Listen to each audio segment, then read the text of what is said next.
পৃথিবীতে যতটি প্রাণ আছে প্রতিটি প্রাণকে মৃত্যুবরণ করতে হবে। সূরাত আলী ইমরানের 185 নম্বর আয়াতে আল্লাহ তাআলা ইরশাদ করছেন, কুল্লু নাফসিন যায়িকাতুল মাউত। রাহমাতুল্লাহি ওয়া বারাকাতুহু। নাহমাদুহু ওয়া নুসাল্লি আলা রাসূলিহিল কারীম। আম্মা বা'দু ফাআউযু বিল্লাহি মিনাশ শাইতানির রাজীম। বিসমিল্লাহির রহমানির রহিম।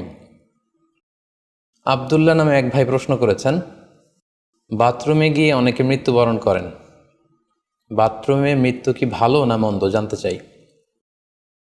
প্রিয় ভাই আব্দুল্লাহ, আপনার এই প্রশ্নের উত্তরে বলবো যে পৃথিবীতে যতটি প্রাণ আছে প্রতিটি প্রাণকে মৃত্যুবরণ করতে হবে। সূরাত আলী ইমরানের 185 নম্বর আয়াতে আল্লাহ তাআলা ইরশাদ করছেন, কুল্লু নাফসিন যায়িকাতুল মাউত। অর্থাৎ প্রতিটি আত্মাকে মৃত্যুর স্বাদ আস্বাদন করতে হবে।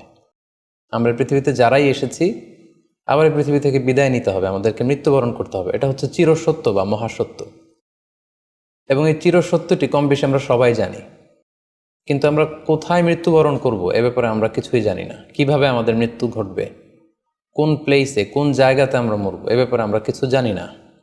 এবং সে ব্যাপারে সূরাতুল লোকমানের 34 নম্বর আয়াতে আল্লাহ তাআলা ইরশাদ করছেন, ওয়ামা তাদরি নাফসুম বিআইয়ি আরদিন তামুত ইন্নাল্লাহা আলিমুন খবীর। অর্থাৎ কোনো মানুষই জানে না, কোনো প্রাণী জানে না যে সে কোন প্লেসে, কোন জায়গায় মৃত্যুবরণ করবে। এ ব্যাপারে শুধুমাত্র কেবলমাত্র আল্লাহ তাআলাই জ্ঞান রাখেন। ইন্নাল্লাহা আলিমুন খবীর, তিনি মহাজ্ঞানী এবং সব ব্যাপারে তিনি খবর রাখেন। তাহলে কোরআনের দুটি আয়াতের মাধ্যমে আমরা জানতে পারলাম যে আমরা প্রত্যেকেই মৃত্যু স্বাদ আস্বাদন করতে যাচ্ছি। আমরা মরবো এটা নিশ্চিত, কিন্তু কোথায় মরব, কোন জায়গায় আমাদের মৃত্যু ঘটবে, সংঘটিত হবে এই ব্যাপারে আমরা কিছুই জানি না। এবার যদি আমরা সরাসরি প্রসঙ্গে আসি, সেটা হচ্ছে বাথরুমে গিয়ে যদি কেউ মৃত্যুবরণ করে, হ্যাঁ সেটা হতে পারে। বাথরুমেও কেউ মৃত্যুবরণ করতে পারে, এবং অনেক সময় আমরা শুনেছি যে বাথরুমে অনেকে ইন্তেকাল করেছেন, মৃত্যুবরণ করেছেন। এখন এই বাথরুমে মৃত্যুবরণ করা এটা ভালো কি মন্দ এটা তিনি জানতে চেয়েছেন। আসলে বাথরুমের ভেতরে কেউ মৃত্যুবরণ করলে এটা ভালো মৃত্যু নাকি খারাপ মৃত্যু এ ব্যাপারে কোনো হুকুম দেওয়ার বা ডিসিশন দেওয়ার সুযোগ আসলে আমাদের নেই, কারণ এ ব্যাপারে ইসলাম আমাদেরকে কিছু জানায়নি। কারণ নিছক বাথরুমের ভেতর মৃত্যু যদি হয় তাহলে এটা খারাপ মৃত্যু বা খারাপ সাইন, সে জাহান্নামে যাবে এরকম কথা বলার কোনো সুযোগ নেই। নিছক একটা নির্দিষ্ট জায়গায় কারণ মৃত্যুর কারণে এটা খারাপ মৃত্যু বা ভালো মৃত্যু বলে আসলে কোনো ধরনের সিদ্ধান্তে আসা যায় না। কারণ বাথরুমে নানাভাবে মানুষের মৃত্যু হতে পারে। কেউ হয়তো অজু করতে যেয়ে বাথরুমের ভিতরে মৃত্যুবরণ করেছে, অথবা কেউ গোসল করতে যেয়ে মৃত্যুবরণ করেছে, এটাও হতে পারে। অথবা প্রাকৃতিক কাজ সারতে যেয়ে বাথরুমে তার মৃত্যু হয়েছে। এর কোনোটির ক্ষেত্রেই এই মৃত্যুটি খারাপ মৃত্যু এভাবে কোনো সিদ্ধান্তে আসা যাবে না। সিদ্ধান্তে আসা যাবে এভাবে, অথবা ধারণা করা যাবে, প্রবল ধারণা করা যাবে এভাবে যে সে তার জীবনটা কিভাবে কাটিয়েছে। তিনি যদি ঈমানের উপর থাকেন, ইস্তেকামতের উপর থাকেন, আল্লাহ এবং আল্লাহ রাসূলের উপর দৃঢ় বিশ্বাসের উপর থাকেন, তিনি যদি সৎ কর্ম করে থাকেন এই পৃথিবীতে, তাহলে তার বিদায়টা, তার মৃত্যুটা ভালো মৃত্যু হয়েছে বলে আমরা প্রবল ধারণা রাখতে পারি। কিন্তু কে জান্নাতি হবে আর কে জাহান্নামী হবে এ ব্যাপারে শুধুমাত্র আল্লাহ তাআলা ডিসিশন দিতে পারেন। এক্ষেত্রে অনেকে একটি হাদিসের মিস ইন্টারপ্রিটেশনের কারণে এই ধরনের ধারণা করে থাকতে পারেন, যে হাদিসটি সহিহ বুখারীতে এসেছে। আল্লাহর হাবিব সাল্লাল্লাহু আলাইহি ওয়াসাল্লাম বলেছেন, ইন্নামাল আমালু বিল খাওয়াতিম।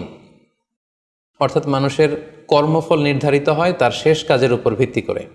তার শেষ জীবনটা যদি ভালো হয় তাহলে তার মৃত্যুটা ভালো হয়েছে বলে ধরা হবে। এই হাদিসের মিস ইন্টারপ্রিটেশনের কারণে অনেকে হয়তো ধারণা করতে পারেন যে বাথরুমের ভেতরে কারো মৃত্যু ঘটলেই সেটা খারাপ মৃত্যু। আসলে ব্যাপারটি এমন নয়। হাদিসে যে বিল খাওয়াতিম বলা হয়েছে, এর ব্যাখ্যা এসেছে যে বিল খাওয়াতিম মানে হচ্ছে মা ইয়ামালুহু ফি আখিরি হায়াতি। সেটা শেষ জীবনে কি কাজ করেছে সেটার উপর ভিত্তি করে তার মৃত্যুটা ভালো নাকি খারাপ এটা নির্ধারিত হবে। অনেকের এমন হতে পারে যে জীবনের শুরুতে তিনি ইসলামকে মানতেন না, আল্লাহকে বিশ্বাস করতেন না, কিন্তু শেষ জীবনে এসে তিনি বিশ্বাসী হয়েছেন, তিনি সৎকর্ম করেছেন এবং সেটার উপর অটল থেকেই তার মৃত্যু হয়েছে। সেক্ষেত্রে আমরা প্রবল ধারণা করতে পারি এবং আশা করতে পারি যে তার মৃত্যুটা ভালো হয়েছে। কিন্তু নিছক বাথরুমের ভেতরে যদি কারো মৃত্যু ঘটে এই কারণে এটা ভালো মৃত্যু নাকি খারাপ মৃত্যু সেই সিদ্ধান্তে আসা যাবে না। তবে কোরআন সুন্নাহ আমাদেরকে কিছু আলামত বা সাইন দিয়েছে। এই সাইন বা নিদর্শনগুলো খেয়াল করে আমরা বুঝতে পারি যে কারণ মৃত্যুটা ভালো মৃত্যু হয়েছে নাকি খারাপ মৃত্যু হয়েছে। সেক্ষেত্রে শুরুতে আমরা আলামাতু সুইল খাতিমা, কারণ মৃত্যুটা খারাপ কিনা বা মন্দ মৃত্যু বা মন্দ বিদায় কিনা সেটা আমরা শুরুতে শুনবো। সেক্ষেত্রে আমরা যদি কোরআন সুন্নাহর দিকে তাকাই তাহলে দেখব যে কোরআন সুন্নাহ আমাদেরকে জানিয়েছে কেউ যদি আত্মহত্যা করে মৃত্যুবরণ করে তাহলে এটা আমরা বলতে পারি যে এটা একটা খারাপ মৃত্যু ছিল। কারণ আল্লাহ রাসূল সাল্লাল্লাহু আলাইহি ওয়াসাল্লাম ইরশাদ করেছেন, সহিহ বুখারীতে এসেছে, মান কতালা নাফসাহু বিশাইইন উযযিবা বিহি ইয়াউমাল কিয়ামা। যে ব্যক্তি তার নিজেকে যেই জিনিস দিয়ে আত্মহনন করবে বা আত্মহত্যা করবে, কিয়ামতের দিন তাকে সেই শাস্তি দেওয়া হবে। লেটসে কেউ যদি ছুরি দিয়ে স্ট্যাবিং করে তার প্রাণ হনন করে, জাহান্নামে সে কেবল জাহান্নামের ছুরি দিয়ে নিজের পেটের ভেতরে এরকম ছুরিকাঘাত করতেই থাকবে, এটাই হবে তার শাস্তি। কেউ যদি বিষ পানের মধ্য দিয়ে সুইসাইড করে তাহলে জাহান্নামে তার শাস্তি হবে জাহান্নামের বিষ খেয়ে খেয়ে সেই কষ্ট বা শাস্তি ভোগ করবে।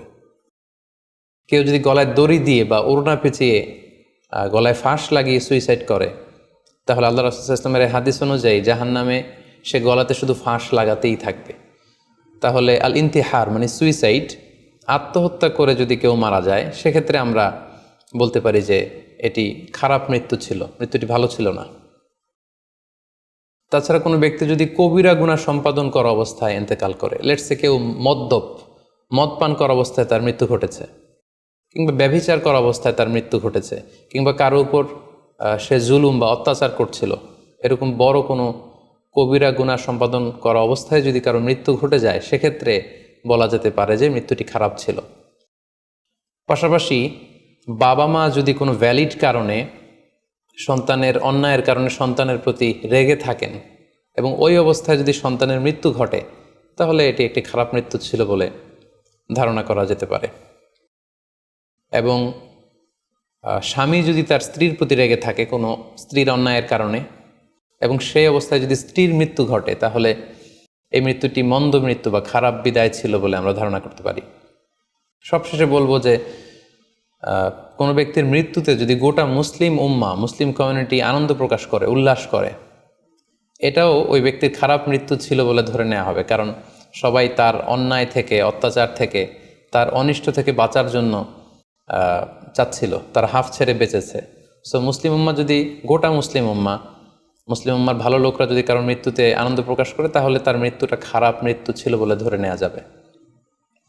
এই সমস্ত আলামতগুলো যদি আমরা খেয়াল করি, এগুলোর ভিত্তিতে বলা যেতে পারে যে তার মৃত্যুটা মন্দ ছিল, তার বিদায়টা খারাপ ছিল।